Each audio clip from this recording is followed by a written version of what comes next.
Bonjour les amis, aujourd'hui nous allons parler d'un chargeur, le SkyRC T6200, c'est un 200 watts 12 ampères. Particularité de ce chargeur, c'est un écran tactile couleur, qui est déjà pas mal. Alors c'est un chargeur plus de terrain que de salon, puisqu'il n'a pas d'alim, mais on verra ça par la suite. Bon, je vous le déballe. La notice, on verra ça après. Le chargeur, on verra toutes les connectiques après. Une plaque d'équilibrage qui fait tout type de lipo. On regarde toutes les connectiques possibles.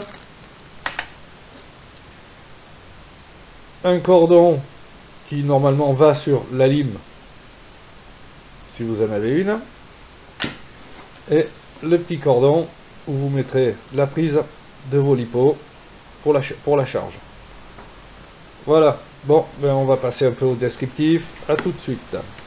Donc on va parler un peu du descriptif maintenant. Vous voyez, c'est assez gros, assez lourd, ça veut rien dire mais enfin. Bon, on va parler aux connectiques maintenant. Donc vous voyez, vous avez l'entrée 12, enfin 11-18 volts à placer sur une batterie de voiture. Si vous avez une alim, vous la branchez là-dessus. La sortie charge, plus et moins. La sortie pour la balance. Un USB pour connecter au PC, car il y a un petit soft pour gérer tout ça. Et une connexion pour une sonde de température qu'on peut avoir chez SkyRC. De l'autre côté, vous avez une sortie 5 volts 1 ampère. Ça vous permet de charger un téléphone, enfin tous des petits trucs comme ça. Une prise servo ESC qui vous permet de faire tourner un moteur, un brushless, ou brancher un servo, et pouvoir faire des réglages ou voir comment ça fonctionne. Voilà, nous allons passer à un test de charge, voir comment ça se passe, déjà en manuel, et après on verra sur le PC. Bon, on va le mettre en route. Alors je vous montre, hein, j'ai déjà branché la lipo. Il me reste celle-là à brancher. J'aurais dû le faire avant parce que la d'une main ça va pas être pratique. Alors oui, je me suis fait bricoler une petite alim 50 watts juste pour voir comment ça marche, hein. Alors maintenant on va prendre la 3S et ça doit être celle-là. Voilà, maintenant on va le brancher, donc la lime, et on branche.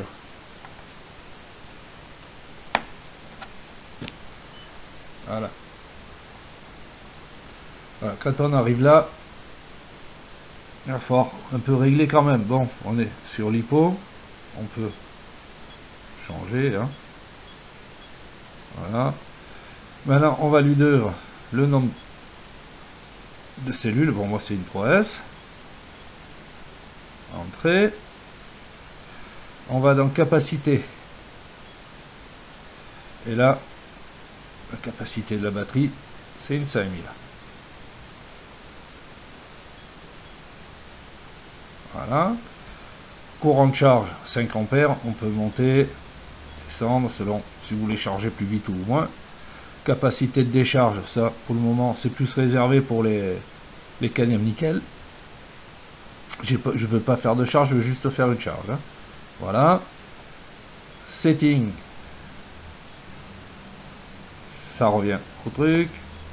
Setting, après on peut protection,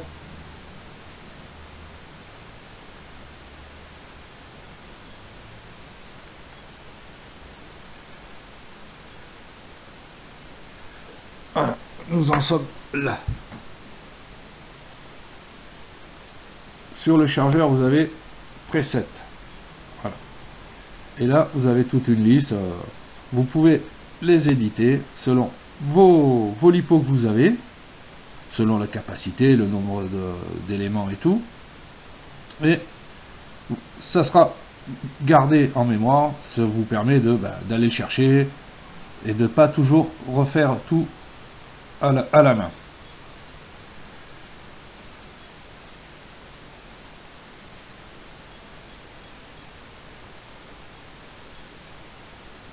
Voilà. Donc 3S, capacité 5000, entrée, et en start.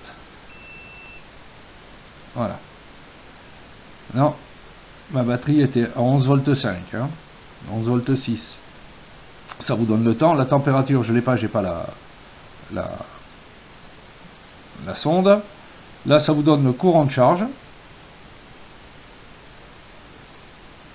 Bon, là, ça va monter à 5 ampères, parce que je l'ai mis à 5 ampères. Ça vous donne la balance, assez précise, apparemment.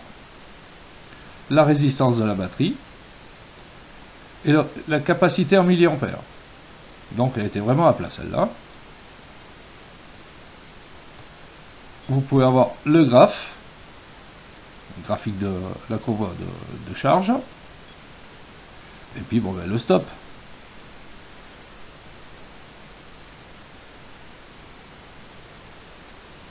Voilà. Vous avez la température interne. Là, il s'est pas trop mis en route. Il y a deux gros ventilos à l'arrière qui soufflent vers l'avant. Croyez-moi, ça balance. Quand ça chauffe, ça balance. En dessous, vous avez deux pieds. Pas pratique d'une main. Voilà. Voilà. Hop. Et on le voit mieux. Comme vous le voyez, ça marche pas mal.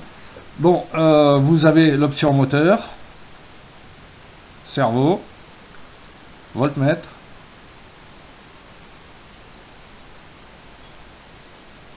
ça vous donne ce qu'il y a dans chaque élément, le max, le mini, le voltage de la batterie et la différence entre la plus grosse différence entre deux éléments.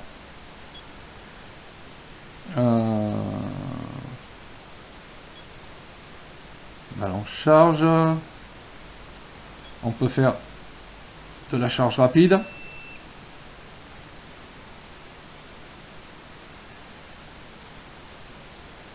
Mais là, il n'y a plus de...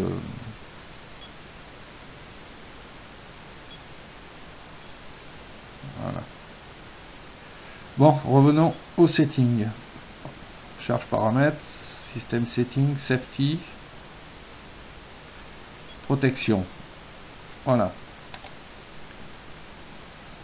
La capacité, je l'ai mise à 5000. Le temps maxi de charge, 120 minutes. Vous pouvez le monter et le descendre. La température que vous voulez. Pas dépasser. C'est entre 4. Là, elle est à 80 degrés. Vous pouvez la monter et la descendre. Mais il faut avoir la sonde de température. Les paramètres de charge, le voltage final pour les éléments et le minimum de décharge par élément.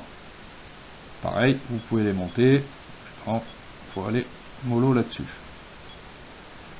Ensuite, système setting, vous pouvez choisir votre thème, la couleur. Bon, c'est vrai que rouge ça pète.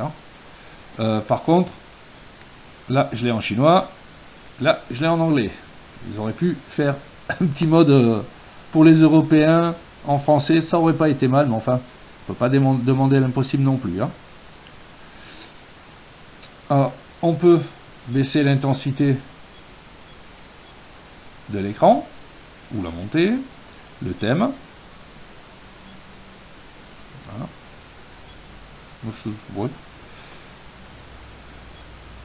Ouais. J'ai oublié de vous montrer, vous avez...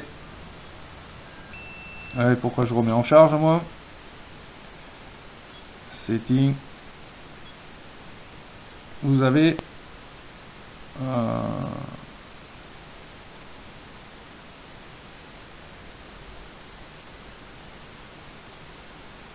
Ah, oui. Vous avez le key buzzer et le buzzer. Alors vous pouvez soit les arrêter, soit les remettre. Bon, on revient au home. On va dans setting.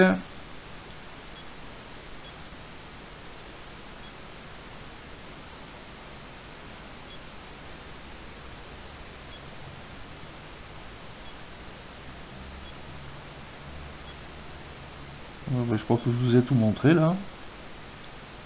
Les presets, les capacités, ça c'est à régler quand vous le faites. Hein. Voilà. Bon, après je vous montrerai sur le PC ce que ça donne avec le logiciel, et je vous mettrai en PJ ce qu'il faut, c'est-à-dire la notice et le petit soft qui va sur le PC. Voilà, ben à toutes.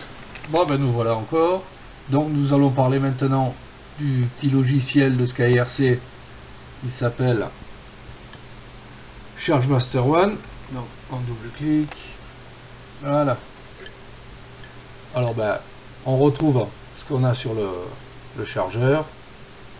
Programme, ben, vous avez la liste des programmes qui sont prévus et que vous pouvez modifier à votre convenance et les sauvegarder. Bon, nous trouvons LiPo, Life, Dicom Cadel, tout ça. Le mode, charge, storage, balance, tout ce qu'il faut. Le nombre d'éléments. La charge, la décharge que vous voulez. À droite, vous avez voltage total, voltage par élément, l'élément le plus haut, l'élément le plus bas, safety timer, la capacité. En système, charge-décharge en minutes, la protection en temps, la capacité limite, la température. Je rappelle que j'ai pas la sonde. Et là, si vous avez des trucs là-haut, c'est qu'il y a des mises à jour à faire. Bon, moi la version c'est la 1.05, donc je peux faire update, il n'y a rien. On peut sauvegarder sur le chargeur, charger depuis le chargeur ou tout remettre à défaut. Bon, les programmes, on retrouve comme tout à l'heure la liste des programmes déjà préaffectés, et vous pouvez les modifier ou en créer des nouveaux. Donc on va faire un petit test. Je suis bien en LiPo, charge, je suis bien en 3 selles. Maintenant on va mettre, puisque ma batterie c'est une 5000, on va mettre 5 ampères. On sauvegarde et on envoie. Voilà, et vous retrouvez avec les 3 éléments, la courbe de charge. Voilà. Par contre, bon, on va stopper ça. Si mettons je mets 2 éléments. Voilà, je me suis trompé et j'envoie. Voilà, cell number incorrect, donc je ne peux pas aller plus loin. Et maintenant, on va faire l'inverse. Si je mets 4 éléments, je me suis encore une fois trompé. Voilà, et start, et rebelote. Cell number incorrect. Voilà, vous avez un fichier d'aide qui est ni plus ni moins qu'un PDF qui a été incluse, et vous pouvez même l'avoir. Voilà, qui vous explique le minimum, quoi. Voilà. Voilà, ben j'espère que ça vous a plu. Moi, je suis très content de ce chargeur. Comme je l'ai dit, il va être plutôt un chargeur de terrain. De temps en temps, chargeur d'appoint, si j'ai plusieurs LiPo à charger, il va me servir à la maison aussi avec ma petite Alib 50 watts, ça suffit. 50 watts, bon, ben, je peux charger à 5 ampères. À la maison, on n'est pas trop pressé pour charger. Hein. Surtout quand il y en a plusieurs. Bon, ben voilà, les copains, à bientôt.